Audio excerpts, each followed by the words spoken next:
Hi everyone, my name is Aaliyah Hernandez, and I'm going to be talking about feeding the 4,000 today. So you might be like, what do you mean feeding the 4,000? Isn't it 5,000? Well, surprisingly enough, in chapter 15 of Matthew, we can see that there's a story about Jesus feeding the 4,000. Jesus left there and went along the Sea of Galilee. Then he went up on the mountainside and sat down. Great crowds came to him, bringing the lame, the blind, the crippled, the mute, and many others, and laid them at his feet, and he healed them. The people were amazed when they saw the mute speaking, the crippled made well, the lame walking, and the blind seeing, and they praised the God of Israel. Jesus called his disciples to him and said, I have compassion for these people. They have already been with me 3 days and have nothing to eat. I don't want to send them away hungry, or they may collapse on the way. His disciples answered, Where could we get enough bread in this remote place to feed such a crowd? He said, How many loaves do you have? Jesus asked. 7, they replied, and a few small fish. He told the crowd to sit down on the ground. Then he took the 7 loaves and the fish, and when he had given thanks, he broke them and gave them to the disciples, and they in turn to the people. They all ate and were satisfied. Afterwards, the disciples picked up the 7 basketfuls of broken pieces that were left over. The number of those who ate were 4,000 men, besides women and children. After Jesus had sent the crowd away, he got into the boat and went to the vicinity of Magadan. You might be like, Aaliyah, what? 4,000? Where did this story come from? Well, we can see in this story that this had just happened because in chapter 14, we see that he feeds the 5,000. Now, why is this story included? Why is this story in here? There's many times in our lives where Jesus performs miracles. He performs miracles in our lives.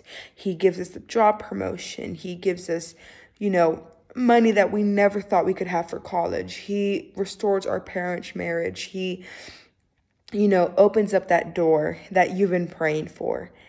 And then we come on to the next challenge, just like they see here in the feeding of the 4,000. There's another challenge. There's another crowd. They don't have enough food. And the disciples say in the disciples say in chapter 33, where could we get enough bread in this remote place to feed such a crowd?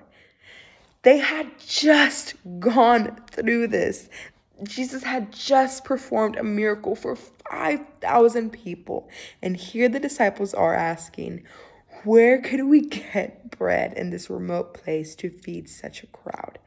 I think it's so funny because we can find ourselves in moments like that when we're going through the storm again, when we're going through the trial again, when it seems like everything's falling apart, when it seems like, there's no hope. We can forget the miracle he already did. We can forget the 5,000 that he fed. And I think it's so beautiful that the word of God puts this in here so we can see that the disciples, the people that were closest to Jesus, even lacked faith at moments. And Jesus, without condemning them, without making them feel shameful, without saying, what do you mean? Like, we just fed 5,000. He says, how many loaves do you have? And I believe that Jesus is asking us today, how many loaves do you have? How much do you have that you can give to me so that I can thank it, bless it, and multiply it? He wants it. He doesn't want you to worry about it. He doesn't want you to say, oh, Lord, I don't have enough. He wants what you have, the little that you have. He wants to multiply it just like he did it before. But in moments like these, so we don't go panic, so we don't grow worry, so we don't have to overthink what's going to happen. How am I going to get through this? We have to remember what he did before. I believe that if the disciples in this moment would have remembered the 5,000 and how Jesus provided in that moment, they would have a lot more peace. They wouldn't even overthink about, how are we going to feed this big crowd? Because they'd be like, Jesus, you've done it before, and we know you can do it again. So my prayer is that in my life, I can remember the feeding of the 5,000 when I'm going through the trial of the 4,000.